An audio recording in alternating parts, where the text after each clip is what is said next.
Hey everybody, sorry we're a little late. We was having mic issues. We had a big echo going on, but we're in here now. Want to thank everybody for hanging out. Thank everybody for coming in tonight.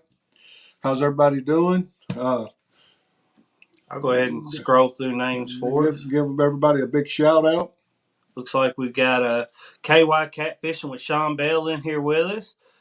Georgia Fisherman, Avid Fisherman. How's it going, Avid? Fishing with Sabrina. Uncle Lou. How's it going, Uncle Lou? Sogo.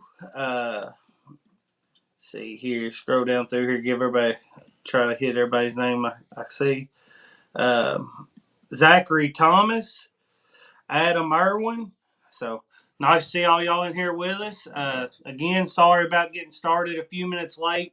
We were having an issue with my microphone we've never had before. Eventually just had to close down the stream and open it back up. So hopefully everything's good. Will somebody give us a thumbs up and let us know if audio quality is good coming through to y'all? All right, go ahead. All right. Well, with no further ado, guess we'll bring in. Well, before we do, won't we give a big shout out to our sponsor, the people who Okay. sponsored giveaways in this past weekend's tournament Palmetto Yes, Cats put on for us this and past everybody? weekend, which we'll talk about that tonight, we were in the Whisker Derby, and we had three great companies to sponsor us, give us prizes to give away, and I want to give them a big shout out. One of those being Uncle Lou. Thank you so much, Uncle Lou. He's Uh, amazing. Hooker's Terminal Tackle and Kitty Chasers Tackle Company. So for all your tackle needs, those three great companies to deal with. Yes, definitely. They're out here supporting the catfishing YouTube community, so it's the least we can do is support them back. And they're great companies to get behind and spend your money with. So definitely check them out. Yes. All right. Well, we've got a special guest tonight. He was also in Whisker Derby. the Whisker Derby. TJ with HILLJACK Catfishing. All So, right. so Hey, What welcome. you say, y'all? How y'all doing tonight? Great, Harry. Harry. I'm still under the weather, but we're plugging along. We're still breathing. That's all that matters. All right. All right. Well, I guess Well, I guess first thing first thing we'll just we'll let you just let you off here. off here. Won't you tell Won't us you tell us, channel channel, how you how got you got started doing doing YouTube? YouTube?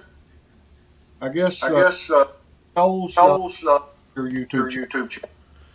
Well, I caught a little bit of that. Your mic's breaking up a little bit, but how I got started,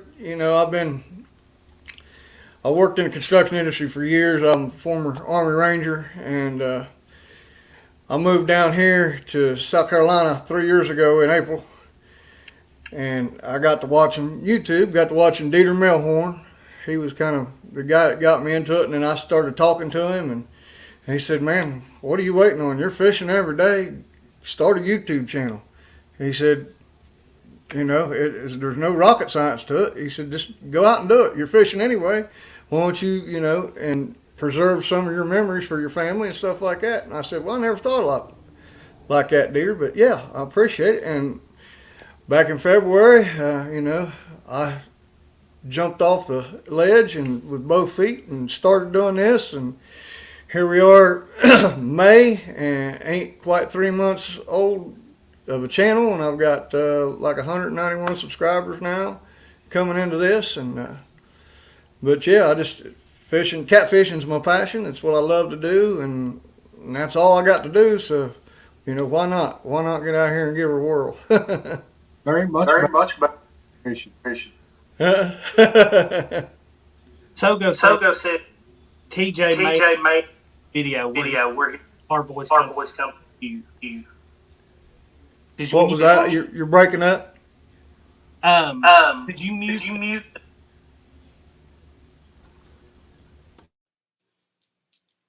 Oh, no.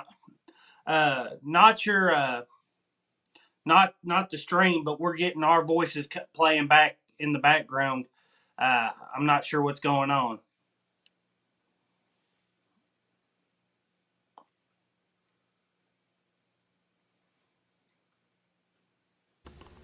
How's that? That's good. Yep. Thank you. Thank you. Thank you. Perfect. All right. Sorry about that, HILLJACK. Or do you prefer HILLJACK or TJ? It don't matter either one. All right. Well, sorry about that. We was just trying to get it lined out. It's the first time we've had that happen. We're not the best at diagnosing problems. All right. So since you started your YouTube, what's been the thing that's got you most excited about? What's the biggest struggle you've had? We know it's hard for everybody. The biggest struggle I've had since I've started is the weather. Weather not being right, winds being bad, not being able to get out on the main lake to my premier spots. The whole week, last week, I had sustained 19-mile-an-hour winds, and that don't fare well in a 16-foot aluminum 50-year-old boat. But I would say the weather and technology. Technology being I can't get into my sweet holes because of lack of cell service for as in the tournament this past Saturday. There's only one spot that I can get into where I've got great service, but the downside of that is the fishing ain't as great. You know, it's lesser of two evils, but in order to be able to do that tournament, I had to be in service. So, and it was a bad east wind. We had very bad east wind down here, and but yeah, weather and technology are my two biggest drawbacks of doing this so far. Yeah, we were the same way. We pretty much had to pick our spot for the weekend where we could get enough service to string. A lot better places out there to fish than what we were fishing this weekend, but we had to fish there. Which the spot that we were fishing, I had fished before, and I can always catch a fish or two there. You're just not going to catch a bunch of fish there, All right. but you always Yeah. catch a good fish there.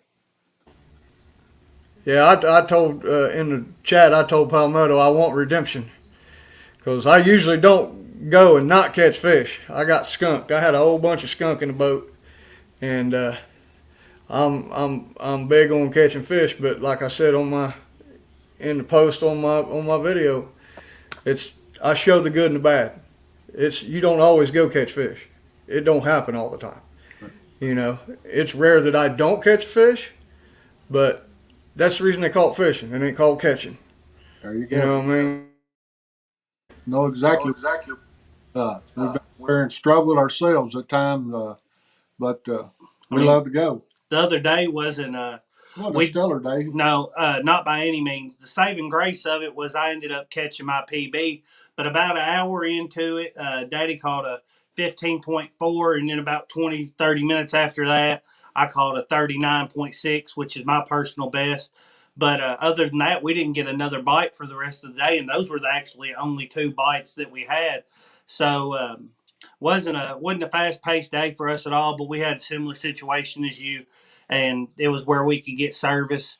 So in service there still wasn't the best. I watched some of the video back, and when we moved the camera to try to get better shots after hooking up, the video got a little splotchy at times. But just making the best out of it, and we're going to get out on the lake and try to stay on the phone and figure out where we can get service from the boat, and hopefully locate some spots that work better for streaming. Because up until here recently, we had done all edited videos and no live streams.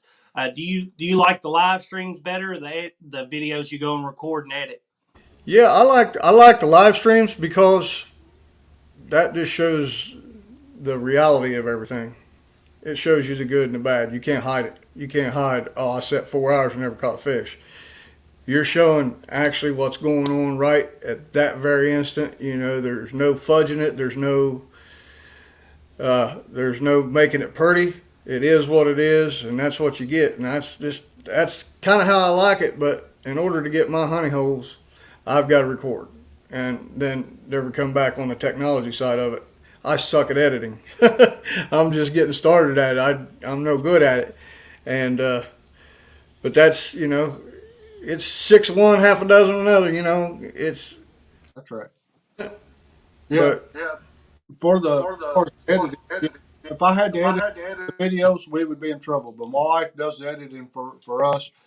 She does a great job. She's learned a lot. She's actually getting better. She's always been better than me, but she's getting better and better at it.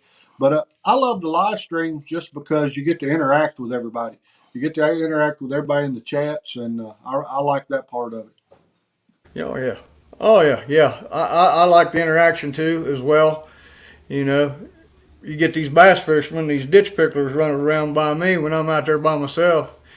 They think I'm plumb crazy because I'm out there talking, just talking away, and there's nobody else in the boat, and they're going by me, looking at me like, "What's wrong with this guy?" But from kayak catfishing, he's got a real phobia about that. He don't like talking to the camera. While he'll not talk. Let the bass guys go by, and then once they're plumb gone, then he'll talk. He's got a phobia about it. I don't care. Let them think I'm crazy. That just means they'll get away from me quicker.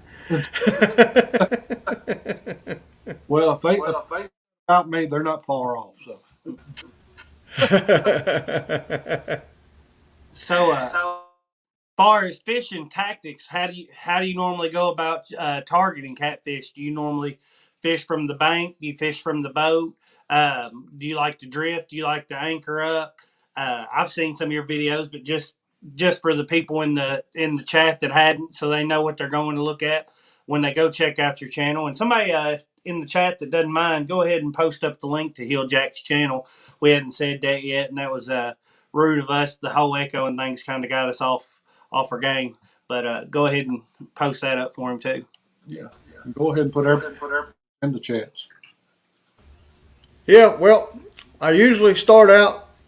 I'm a boat angler first and foremost down here because there's too much stuff on the banks down here that'll eat you or bite you and kill you. We got too many venomous snakes and too many alligators down here.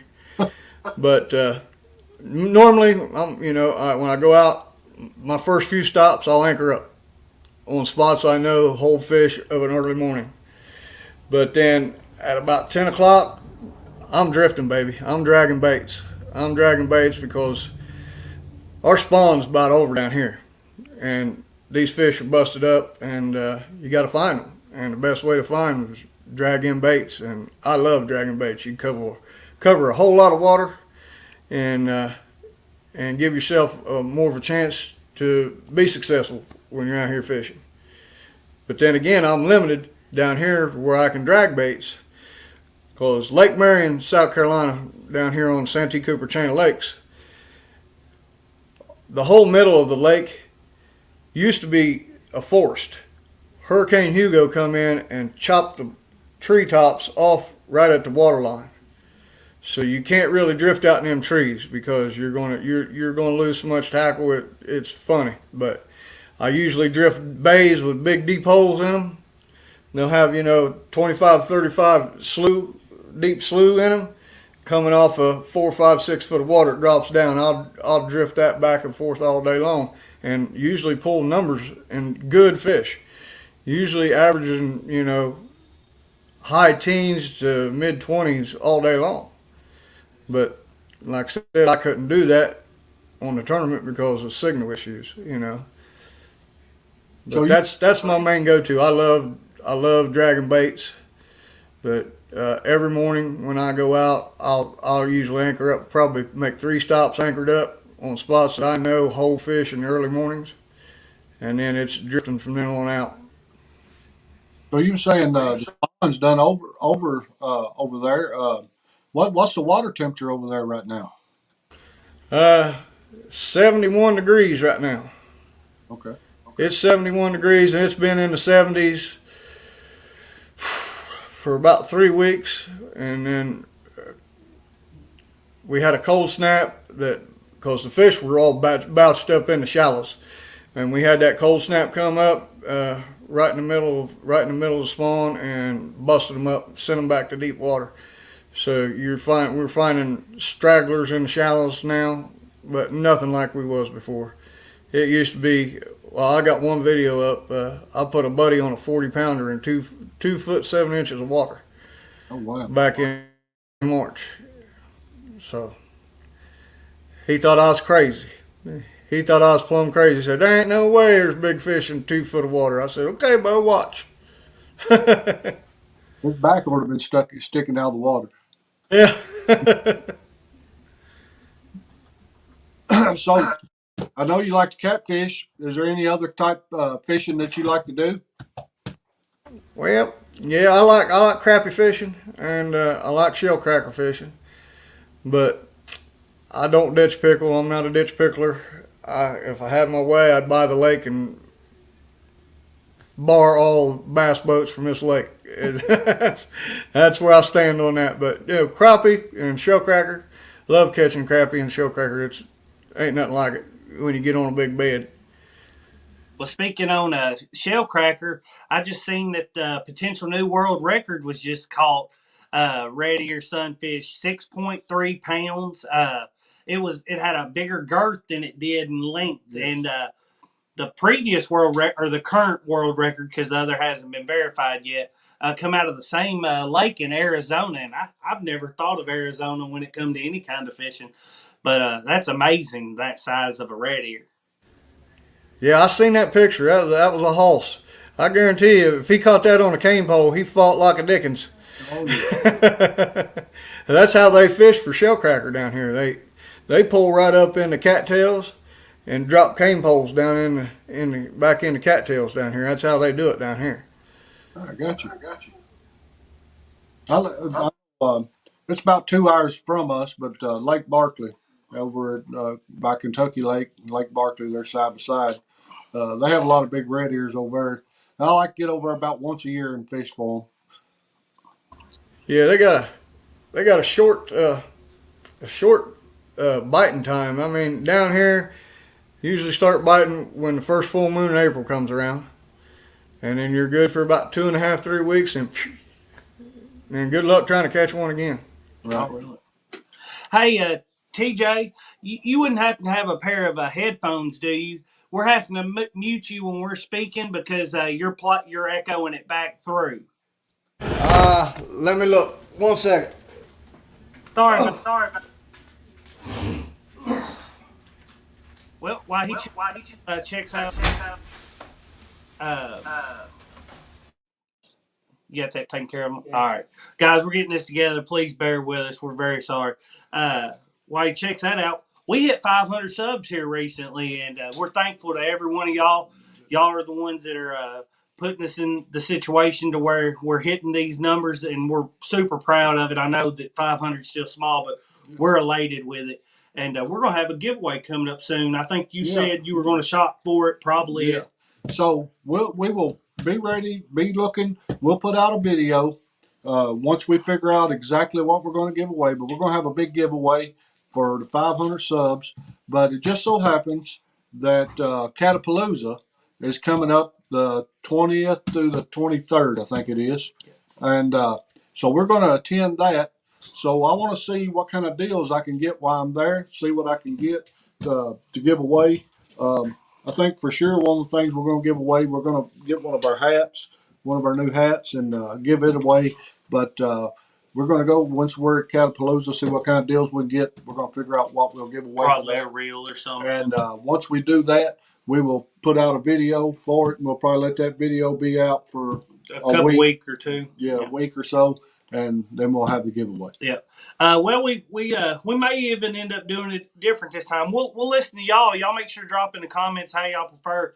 Our last one we did we did where you could enter into the video we posted, and then we did a live drawing out of all those names. We can do it where you got to be in on the live drawing. It just feels like it cuts out people that didn't get to watch at that exact time. People have life going on; they can't always be watching. But y'all can let us know what y'all think. We just want to give the opportunity to everybody that subscribed, not the people, not just the ones that had time when we chose to give the giveaway away, because we respect and excited about all our supporters. Yes. It all happens because of you guys. We can't thank you enough. All right, well, let's check back with TJ. There he is. Better, y'all. Hey, how's it going? Can you hear me now? Yeah. Okay. Is that better on your end? Yeah. All right. We'll get back. So, what's your favorite? I don't hear you guys. What's your favorite target? I'm still. I still don't have your audio. All right. Well, yeah. We'll just do away with it. Just we'll just force speaking and then unmute for your takes care of that. Figure it out. Sorry about. Okay. We're just trying. It's okay. Uh, uh, what's your favorite catfish to target? Flatheads. Well, that's a tough question. I love catching flatheads. My personal best is a 74-pound flathead out of the Ohio River and Canal River confluence down in Gallipolis, Ohio, down at Point Pleasant, West Virginia, that area. I fought that fish for almost right at an hour. I was fishing from the bank then. It was, but I love catching blues for the numbers, and I'm still trying to increase on that PB, my PB blue. My PB blue right now is 59.6 some ounces. That's the picture I sent you for the thing. But there ain't nothing like catching flatty. So flathead, the fight is just it's a total different animal. The fight's just so much better than a blue, I think. I mean, so my preference would be a flathead. But you get on the blues a lot more frequently, or at least that's the case for us, and I think it is for most catfish anglers. Yeah, that's down here we usually don't start catching the flatheads until June and up into September, but they're usually caught at night and caught on big donkey live bluegills, great big donkey baits, floating them, not no weight on them at all, letting them swim, get up, pull up around the brush pile, and chunk him out there and let him go to town. That's when we see our flathead. That's when we see the more aggressive flathead bite is from June, the summer months, June up till September. Oh, that's interesting there, because I know personally here on our home lake, our best fishing is spring, fall, and winter. Summertime is rough fishing here. For us, Yes. Yeah, well, for flatheads, that's our best time. Now, when's the best time to fish Lake Marion? October through March. Wintertime. Winter, early spring, bar none. Bar none. That's the best from mid-October all the way up through first few weeks of March. That's prime catfish season here. Yes. Yes. Yeah, that's it. That's for us too. We actually do a lot better in the wintertime. Usually we catch a lot bigger fish in the wintertime than we do in the summer. But summer we will get out and fish. We'll struggle through it and catch a few. well, winter's a double double sided blade there because, of course, catfish are more lethargic in the winter. But also, we're fishing a reservoir that gets drugged down quite a bit in the winter, so it condenses the fish, obviously. And then also, they're not near as pressured because the boat ramps are pretty empty whenever it's cold out. Right now it's full, but they're when it's cold out, they're pretty empty. So that you've got the downside of them being lethargic. The bite's a lot slower. We have to downsize our baits and stuff. But then there's definite upsides to it, and I think they outweigh the downsides to winter fishing, at least in our waters. Oh yes, for sure. That's where I'm at an advantage because it doesn't get real cold down here. And wintertime ain't nothing to me. Wintertime down here is like springtime in Ohio, where I moved from. And like you said, less boat traffic. These ditch picklers, because from here, for down here, from April or last week of March till June 1st, this is Bass Boat Central down here. I live right across the creek from where they have a 6-lane boat ramp. It's called John C. Landing. And that's where they got a huge parking lot. That's where they put up all the bass tournaments. And where I got to put in, I got to fight through them because they'll launch, they'll all be sitting out there and launch, and they got launch times. They'll send a flight of 6 boats out. Well, there's 6 boats going down this creek. This creek's wide as a river. as hard as they can go, 70, 60, 70 mile an hour, 6 boats. I mean, and then you get out here and you're trying to fish your spots, and they'll come ramrodding right in front of you, cut your lines, and that's the reason I don't fish unless I have to. I don't fish Friday, Saturday, Sunday. I don't do it because there's too much traffic, too many bass boats ramrodding all over the place, and I think that disturbs the fish. I really do. I think them ramrodding, 100, 200 boats at a time, I think that messes the fishing up. I think that spooks them.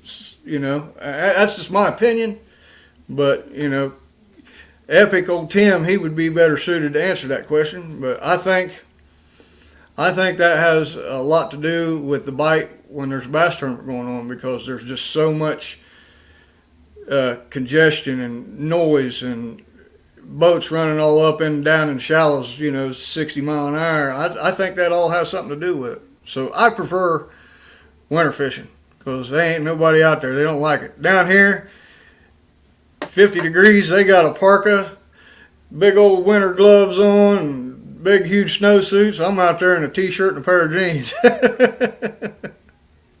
Yeah, I tell you, summertime. And this, of course, where we live, we're on a 10,000 acre reservoir, and in the summertime, the lake is just littered with boats, big wake boats, bass boats, everything, and the water is just in an uproar. Uh, so you have to get out, you have to fish real early in the morning, or you have to fish at night, or you're not going to get any fishing done in the summertime. Yep. Yeah, we don't have as many pleasure boaters down here on the lake I'm on, because this lake is treacherous. This lake is very, very treacherous because all the treetops that you cannot see. It looks just like a wide open lake when you get out there to the main lake. There's 3 places you can cut across this lake. There's one by the dam, one right by me, and one up by I-95. They're what are called cut across. There's 3 cut across channels that's been the trees cut out so you can go back and forth across the lake. Well, Roland Martin, you all know him, famous bass fisherman. He come down here 2 years ago. He tore 3 lower units out in a week. He didn't learn his first time. You can't go ram jamming across that lake in them trees. They towed his boat back in. He had 3 new lower units put on a boat in 1 week down here. But as far as pleasure boaters, they're few and far between down here. Maybe some pontoons, but it's not like, the big skiing boats and wakeboard boats and all that stuff. They're more down on the lower lake, Moultrie, because it's a big bowl shaped, and it wasn't a flooded forest. They cut the trees out of that before they made that lake. Right. So Well, it used to, you could get back towards the creeks and where the river comes into our lake, and you wouldn't see many pleasure boaters. But it's gotten to the point where there's jet skis all the way back up in the river nowadays. So we have that issue quite a bit, but we make the best of it. And Saturday's pretty much the only day we get to fish. Work during the week, and then Sunday we have church. And then now my 2 boys have soccer on Saturdays, so it's killed our Saturday morning fishing out, which is when we normally fish. I think this Saturday we're going to go out after that, fish in the evening. But yeah, trying to avoid them. We're kind of under the gun on it. We've got to just get out there and put up with it. But I agree. I think the water disturbance definitely hurts the bite, and I believe Bobcat last week even said something similar to that. And I think it's a common theme that most catfish anglers have found. And first, this many people noticing, at those times they're not getting bites. It's not a coincidence. So I think you definitely hit the nail on the head with that. yeah. And with that said, a lot of the pleasure boaters, they don't do that stuff down here. We got too many gators. The side of the lake I live on is all surrounded by national federal wildlife area. That's the reason I have no cell towers over here. And I mean, thousands upon thousands. I show it in my videos. I said, look here, this is all federally protected land when I point. and it's thousands and thousands of acres. And this side of the lake, we don't get nobody skiing over here. There's too many gators. I've got a 12-footer that lives 200 yards from my house right now. So I think that's a deterrent to them. But the bass fishermen, there's some that are good and some are bad. But I got a pretty bad taste in my mouth with them. I mean, because I say it on my videos all the time. People need to learn. If you're going to buy a boat and operate a boat, they ought to be a law says you have to take a boat etiquette course before you can put that boat, get the license to put on the side of that boat and put it on the water, because you just don't go ramming. There's a half a mile lake on either side of me, but you got to run 15 feet right beside my boat as hard as you can get it. That's where I have a bad taste in my mouth with that faction of the fishermen out there. I mean, you're going to have those no matter what. I mean, we've even been down in Don't the act winter. like you don't get mad. In the winter, we've even been down in the wintertime when the lake was very few people on it, and you still got that guy that comes by and speeds by you at Yep. 60 mile an hour, not 10 foot from you. Or comes fishes the bank next to you and just hole shots it as hard as he can right next to you when he gets close to you, and he might act like he doesn't get aggravated out there, but he definitely does. He's a lot better about holding his temper these days than he used to be, but they get to him sometimes, and I think I've never wakeboarded anything, but I'm understanding they're just trying to enjoy the water too, and it looks fun to me. But it's like you said, the etiquette thing. I know they're just out there trying to have a good time, but we try to show them the same etiquette we want. I wouldn't go flying up beside them after one of them falls off a tube and washing them out. Why can't they do the same for me when my line's in the water? And I think a driver's test and an etiquette test is probably a fantastic idea. I think it should be. I think it ought to be mandatory. You see a boat sitting here, go either to his port side or his starboard side, X amount of feet, don't get within 50 foot of his boat. Go around him. That's just I'll get my blood boiling talking about it. Unfortunately, they don't do that down here. I try, go by the old saying, do unto others. And I see somebody sitting fishing.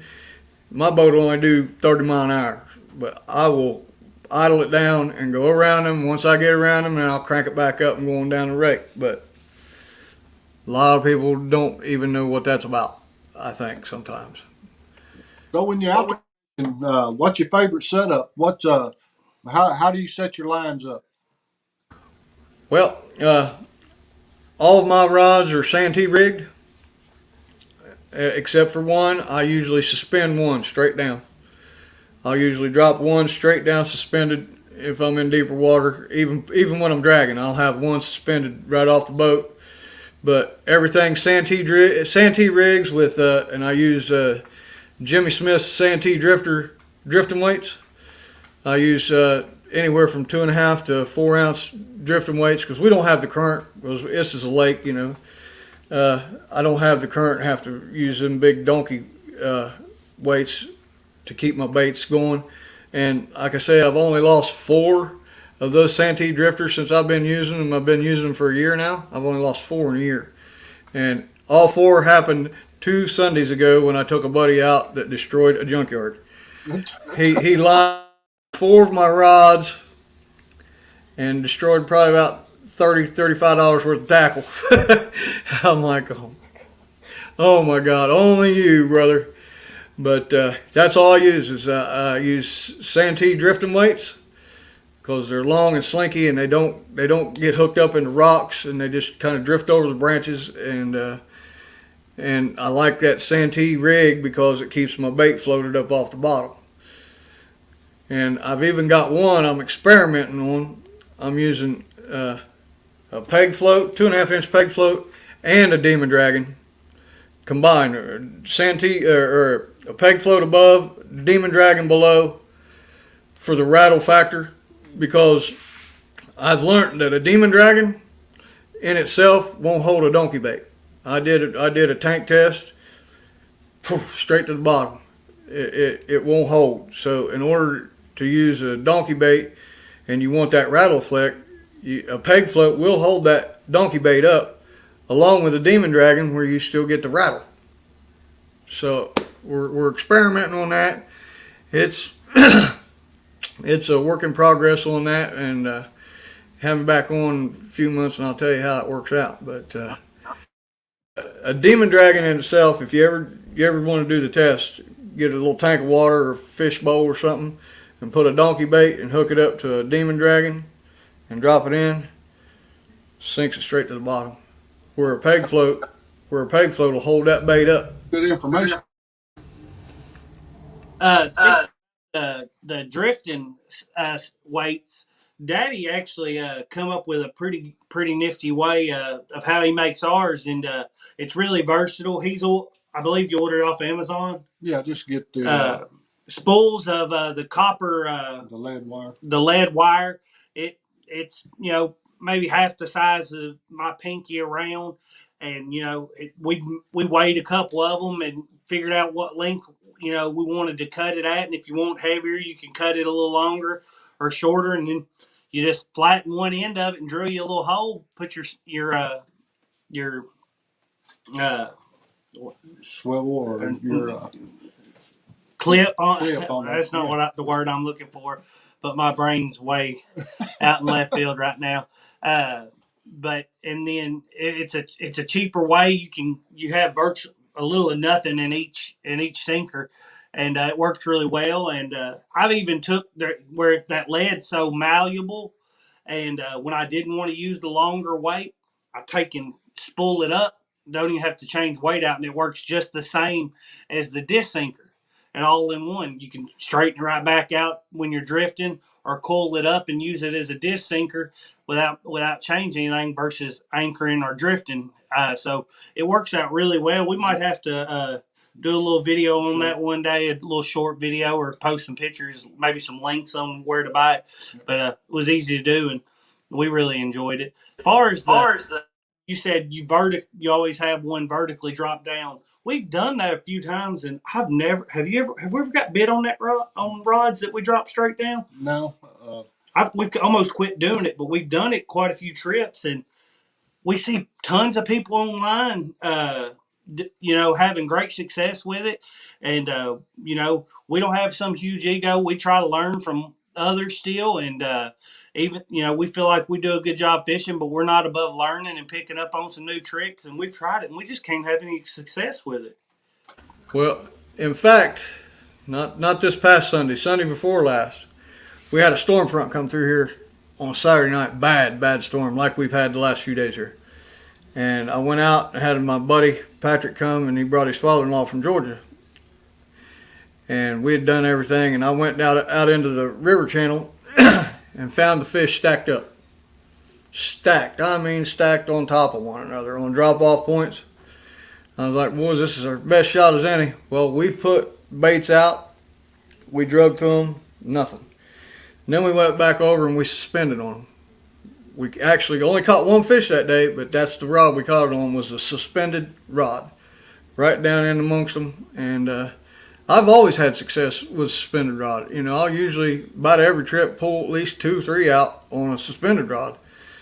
But I find that works better when you're fishing 24 foot and deeper water. When you're fishing a deeper drop point, deeper bend in a river channel, that's where I see most of my feedback on it is from where it's deeper water and on steep points, steep drop-offs. Go from 10 foot to 54 or 10 foot to 34. That's where I usually see my greatest success and bigger fish when I'm just suspending one rod down right underneath the boat. Right underneath the boat. But that's usually where it usually happens on that downward drop. If you got Navionics, it's a great app. You can see it. I've got it on my electronics on my boat, but I also use that handheld Navionics because it's more updated.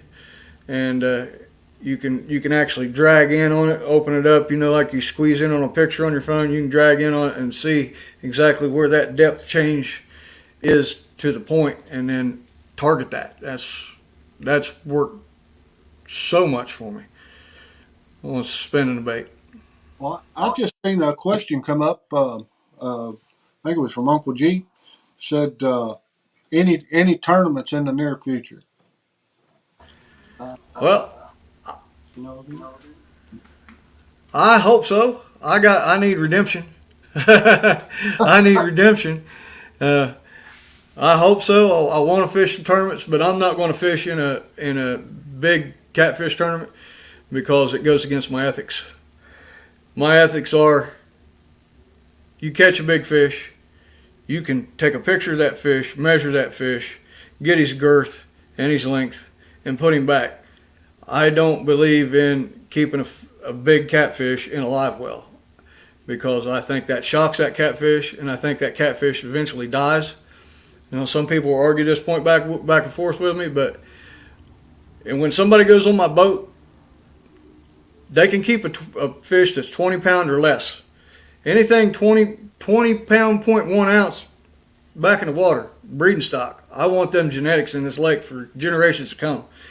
And I think, you know, I won't fish in a regular catfish tournament where you got to keep the fish alive to take to the weigh in. I don't believe. I just that's against my ethics because I think that shocks the fish. You know, going out of its habitat into basically a truck toolbox to sit in there for 3 or 4 hours, even though it's got water moving. I still think that's a shock on that catfishing system. I'm a firm believer, you know, and I had a buddy of mine ask me when he caught his PB, he said, "Can I keep that fish?" I said, "Absolutely not. We'll measure it." And we did. We measured it, measured the length, took several angles, pictures, measured the girth, and I said, "All you got to do is take this to a taxidermist, your pictures, the length and measurements, and he will make you a replica." You want them genes back in that water. I want, and it kills me. I see these guys on Facebook posting these pictures of these monster fish, and they got them laid out on the table getting ready to fillet. I'm like, oh my God, what's wrong with you? What is wrong with you guys? You just took, you know how long a 50-pound flatty takes to get that big, and you just took those genetics out of the water, and that's my big thing. I'm on my soapbox now, but. We love her for sure, but I'm not going to down anybody for taking fish to eat it if they wanted to eat it. It's what God put them here for. Yeah, so We've released everything here lately, even yeah, small ones. we catch and release, but it's to each their own. I'm not going to get in no debate with nobody over it. Yeah, that's just a rule on my boat. You know, you can keep all the dinks you want. Totally understand that. If you can keep all the dinks you want, but them big fish, man, that's not just me saying I want them in here so I can catch bigger fish. No, that's me thinking I want them to stay in that gene pool, stay in this lake, so my grandchildren's grandchildren can catch a big fish. That's where I'm at on that. Yeah, I understand. I'll be honest with you. We've noodled for years. I've been noodling since 1990, and more today. I think about a lot of the fish I've took out of the water than ever before, and I've took a lot of big fish out of the water noodling. But it is what it is, and I think I'll still noodle no matter what, but I'll probably more than ever make sure I can catch them with my hand and just release them back. Yeah.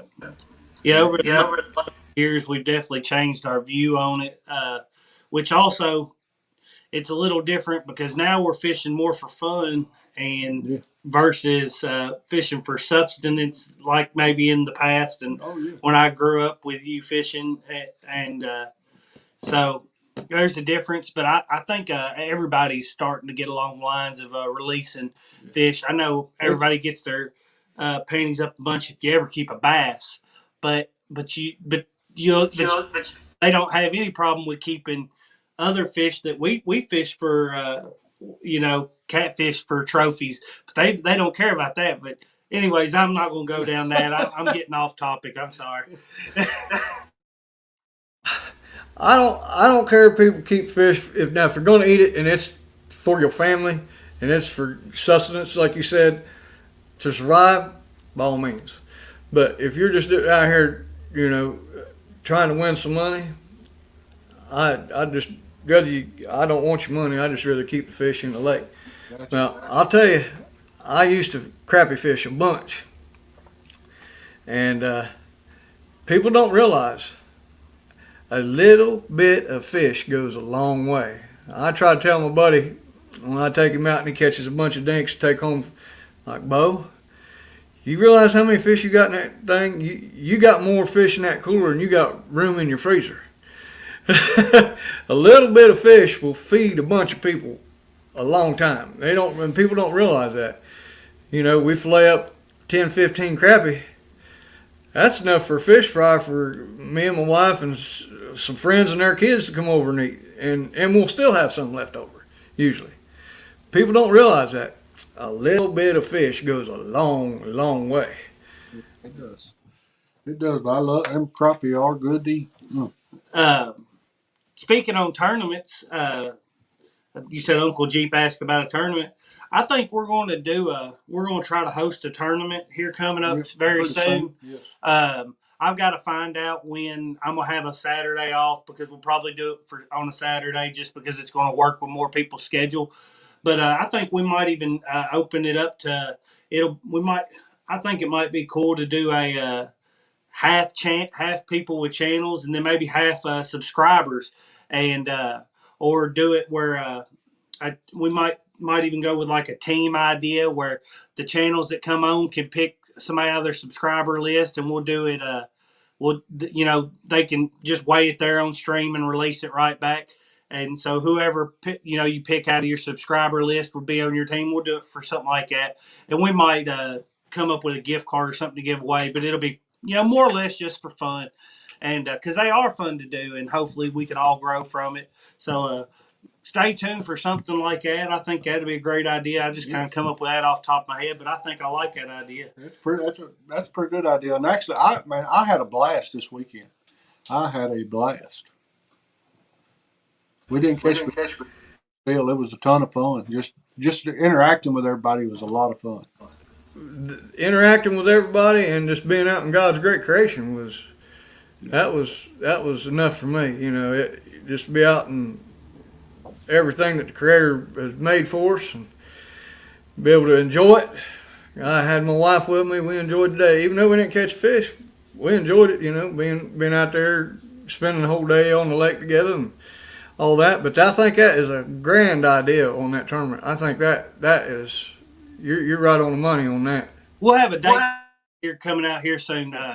I'm gonna sit down and figure out what my schedule is with my boys playing soccer. Of course, family goes God, family, and the great outdoors. So I've got to put family first. But it should be here very soon. But we'll get a date out and we'll take names. We'll do like maybe five YouTube channels and let them each pick a subscriber they want from their own channel, and we'll have 10 people in on it, and it should be a blast. So yeah, we're going to do that. I think that's a great idea, and we're going to make that happen. HILLJACK, I'm hoping you want to be involved. It was great having you in the tournament the other day. I know you didn't have the best of luck, but you've got some awesome videos on your channel. All they have to do is go check out your channel, and they'll see it's definitely worth subscribing to you. We're coming up around the hour mark. We'll go ahead and take a few minutes, tell everybody what you want to tell them about your channel, and anything you feel like you'd like to say to the people watching with us. All right. Well, definitely I'm in on that. If you'll have me, I'll definitely be in on that tournament.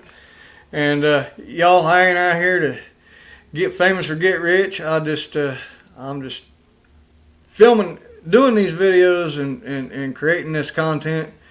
It's basically, it's for my subscribers. I try to get out good content, but moreover, it's for my children and my grandchildren and my grandchildren's grandchildren and go back and say, oh, that was my pawpaw, or that was my great pawpaw. Look at him, wherever he was fishing, he fished a lot. Look at the fish my grandpa caught. And that's why I'm doing it, you know, and to spread the love of my love of the catfishing and the outdoors. That's, you know, I'm fortunate that I live on a great fishery, and I'm fortunate that I have weather that's not inclement, that I can fish all year round, and hopefully I'll be able to keep bringing some decent content. And I promise you I'll get better at editing videos. With practice, you know, comes you know, you get better with practice. But yeah, and I sincerely thank each and every individual one of you guys that subscribe to my channel, and thank you 3+1 for having me as a guest on your show to get my name out there and talk a little fishing. I appreciate y'all, and that's about it, guys. Well, we appreciate with us, and it's been a blast. Yes. Sorry about any of the echo and trouble we've had and sorry stuff. about We've tried to make the best of it, but we've had a great time. Yes. Daddy, Always. you want to pray us out? Sure will. Thank you, Heavenly Father, Lord, just for the time to come together, Lord. Thank you for all these great people in the chats, Lord. Lord, we just ask you to bless each and every person that's in here with us, Lord. Bless those that are not, Lord. We just ask that you just guide us in all that we do, Lord. And may this catfish community always strive to grow together. Lord, we thank you, and it's in Jesus' name we pray. Amen. All right, guys. Thank you. All right, y'all. Hey, as we always say, it's God, family, and the great outdoors. Thanks, everyone.